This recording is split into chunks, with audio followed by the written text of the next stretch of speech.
The last month has been crazy for racing titles, with new games coming out and also their updates. That includes Gran Turismo 7 with Spec 3 and also the Power Pack, the DLC, which sounds like a early YouTube gag. Try Power Thirst! Anyway, Spec 3 comes free for all the systems, PlayStation 4, PlayStation 5 and PlayStation 5 Pro. And the Power Pack comes as a separate DLC with a cost of €30.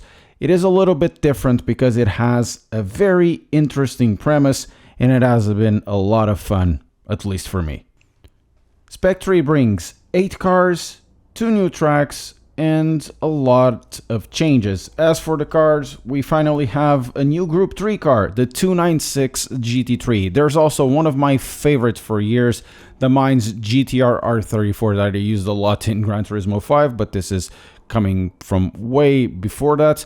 The super important Fiat Panda, the Gran Turismo Formula 3500, and the Renault Espace F1, and also a few others. That's a really decent update for cars. As for tracks, we got the Tilke Special Yas Marina and the Circuit Gilles Villeneuve. The collector cap is raised to 70 as well, and we also have a new data logger, which will be super useful if you want to improve. You'll see in the menu a new pavilion, which is the Power Pack Pavilion, which is a ship, and also Dunlop tires in this update. As far as I know, the Dunlop tires are not really a tire model, but it was reported by Traxion a few months ago that will be some sort of work with Dunlop from Polyphony Digital to improve their side of things and try to integrate the information into the game and vice versa. So I don't know if we have a new tire model in the background. But before going to the rest of the video, a big thank you to all the viewers, members and subscribers for all the support you've been giving to the channel. I'm also trying to get 100,000 subscribers. It's not that far away, and a like and a sub will be appreciated. Thank you so much. The new content is absolutely great, as is normal with Polyphony Digital, even for a Tilke track hater like myself, because all Tilke tracks should be nerfed for Morbid because it's really the only way to be sure. I think that the Yas Marina's circuit representation is fantastic. It really captures the ambiance, the lights, the details, and how fast it should be bulldozed from existence. Same applies, minus the bulldozed aspect to it, of Gilles Villeneuve. At places, it is really uncanny how similar it is to the real thing in both tracks, asphalt and all, and everything around. And in my opinion, Polyphony Digital, Kunos, and Studio 397 are basically the three of gods of racing content creation. So there's 8 cars with prices all the way from the tens of thousands like the god Fiat Panda, reaching all the way to the stars like the Formula in this update. Personally, the most interesting picks are the 296 GT3s because it's going to be finally a new modern car into the aging GT3 / Group 3 roster present in this game. Basically, it is a breath of fresh air, and the Mainz R34, a well-established favorite since the early days of Gran Turismo, and of course a well-known name for those of us who are into JDM and hot version. Separately, the Power Pack also has 6 new cars, but those will be present in the Power Pack menu. You won't be able to access those from inside the game, so you need to buy the DLC. The GT3 drives typically like a Gran Turismo Group 3 car with some aero load at speed, but with understeer and a bit of oversteer. It's easy to manage on throttle and requires for me at least -4 on the brakes. It doesn't really like the Yas Marina curbs, but otherwise, it's quite stable and fun around. The hand animation only goes to 90 degrees for some reason. The Mainz R34, man, what a beast. It was one of my favorite cars in Gran Turismo 5 and Gran Turismo 5 Prologue and Gran Turismo 6. It continues to be for me a great fun to rip around, especially, Nordschleife. I haven't driven Gran Turismo for a few months and I was very critical of the force feedback and the tires at the start, and just my surprise when I jump in for Spec 3 and a lot of the issues I've had were mitigated. The force feedback seems to have less input lag, it really feels crisper, and it's not the true force integration, which I don't think I'm having because I'm using a drive hub so I can use other pedals with my Club Sport DD+, and everything feels more composed and seems a more approachable and connected drive to the point I went to try to drift and I didn't feel as frustrated as before, even though I still suck at it in this game. I still need to spend more time in Gran Turismo 7 trying to do tunes and trying to do some drifting around here, but I see some light at the end of the tunnel. Something for me really changed in terms of how I drive the car. It just feels more connected to me. Important as well will be the data logger, as you will be doing a lot of laps with the new Group 3 car, and this is a great way to compare yourself against other drivers in sport mode so you can know where you are losing time. So incredibly useful tool.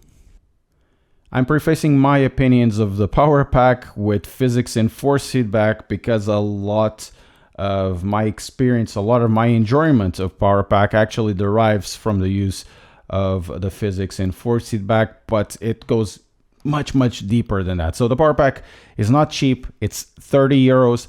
At places it's more expensive than the base game, but there is so much into it. So it is a completely different thing. It brings around 50 races, all of them themed around an idea like Japanese cars, muscle cars, vintage European cars, and so on. And as you go through them, the concept evolves a little bit. As you gain stars from the races, other races are unlocked or you get prizes. And in theory, it's not very different from what is available right now in the regular game. But in practice, it is a completely different thing because, you know, the things that you feel that are the same are just superficial. When you start investing your time into the Power Pack, you really see that what is different, it's actually much deeper. First of all, first huge difference is the roster you can choose for the cars is locked. The races have 3 cars to choose from, each one with a different payout, so you get a little bit of a bonus if you want, more of a challenge. The AI field will be populated by these cars, but you may also see others as well, as long as it is within the theme of the race and of course the balance of performance. Then the first big change of all of this is that instead of having the race start that we normally have, it's really not like that. You do have a practice session, you do have a qualify session, and you do have a race session as well. So that's the first big change. The practice and qualify is done with all the other cars around, so you actually taste how the AI is. The qualify can't be skipped, only to time simulated, making these 50 races of sorts. You're gonna have quite a big DLC if you want to complete all of this. Then you have the race as a standing start, another huge change from the regular game, and these are big changes on their own. However, the biggest change of the Power Pack, besides the ones that I've just talked about, it's basically the AI. It's a completely different beast from what we are used to in Gran Turismo games, and I wasn't expecting this. From the start, the first experience that I had was magical, and it still maintained that feeling as the races went on. The AI, I think they are some sort of Sophie on steroids. Not the steroids means that the AI is going to be faster, because it is faster, but the behavior, it is for me the most important thing, because it is really natural, it is competitive, and when I mean competitive, I really mean competitive. It's believable, and honestly, they are a good bunch to race against.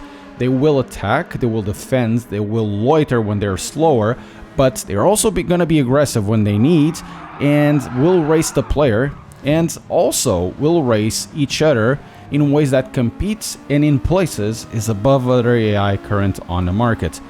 They exhibit natural behaviors as well. They can be vindictive, and most interesting of all, they have sort of stamina, and I'm using air quotes here, where they really defend and attack strongly, changing positions, often with you or the other AI. You see this all around. I've shown this happening live in my stream, and also they'll lose a little bit of concentration of sorts.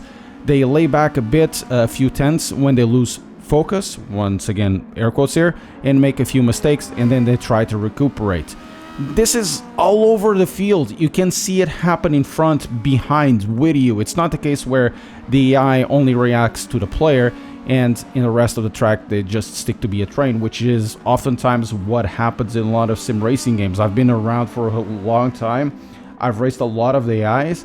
This one feels the most natural, and in places better than iRacing and even Le Mans Ultimate. So you got yourself a conjunction of things. You got yourself really interesting themed races. The cars are actually well BOP'd. Some of them will be more difficult, but it still feels like it is a fair experience, and everything is a lot of fun. And my first experience with this, because, you know, I'm a JDM nerd, it was doing the Japanese races that starts you with a Shutoku race racing Honda Civics, or even racing at Tsukuba with A86s. And oh my god, it was literally heaven. It was so much fun. This is really not that Gran Turismo bullshit you get from the start, where the player starts 30 seconds behind and you have to catch the first position and you have to be really fast. Or the worst offenders of it all will be lately in the Group 3 races, where not only you start 30 or 40 seconds behind, but then you have to manage tires, you have to manage fuels, you have to, you know, get your strategy 100% correct, and you have to be fast, and you have to overtake every single AI, and it doesn't feel fair. It just feels like a grind.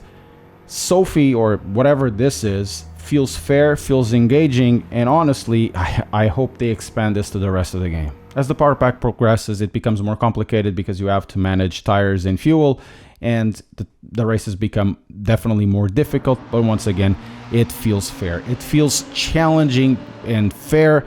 It's one of the best pieces of content, DLC content, that I've ever seen in any sim/simcade, whatever you're gonna call it. I'll leave whatever GT7 is or was to the experts that naturally will appear here and somewhere else, and also I'll leave that to them if you should spend your time with this. Personally, I love it. 30 euros well spent. Spec 2 was pretty good, but Spec 3 at the moment with the Power Pack, it really makes Gran Turismo 7 far more enjoyable. But tell me in the comments what you thought about this update.